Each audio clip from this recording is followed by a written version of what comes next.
بيحب الكوره، اي مخلوق بيحب الكوره لما هيتفرج على الجون الثاني والجون الثالث تحديدا بتاع المنتخب المغربي هيدرك اهميه مدير الفني للمنتخب المغربي السكتاوي، وهيدرك قيمه واهميه التحولات، وهيدرك اكتر واكتر انك يبقى عندك كواليتي.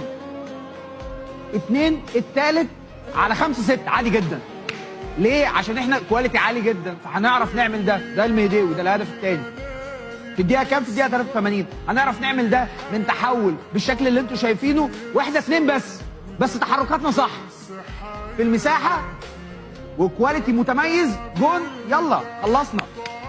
مش هنقعد بقى نخبط في رجلين بعض وتخبط في العواميد النور وتخبط في امبارح واول امبارح ونبعتها المطارات وترجع تاني.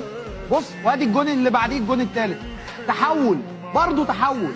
وبص الكواليتي يا جماعه، جوده الاستلام، يا خبر ابيض على الجمال. الكوره حلوه وسهله يا جماعه، الكوره حلوه وسهله. شفتوا بلوكسوت والاستلامه الحلوه، استلامه رايقه رايقه رايقه، يخرب بيت جمال الكوره. جون، شكرا، روحنا اهي. من هنا تبان اكتر. بص الاستلامه، عيب استلامه، عيب استلامه في الكوره تختصر مسافات ووقت وزمن. مبروك، جبنا الجول. مبروك للمنتخب المغربي، فوز مستحق بكل تاكيد. الترشيحات كانت في صالح المنتخب المغربي، هذا لا يقلل ابدا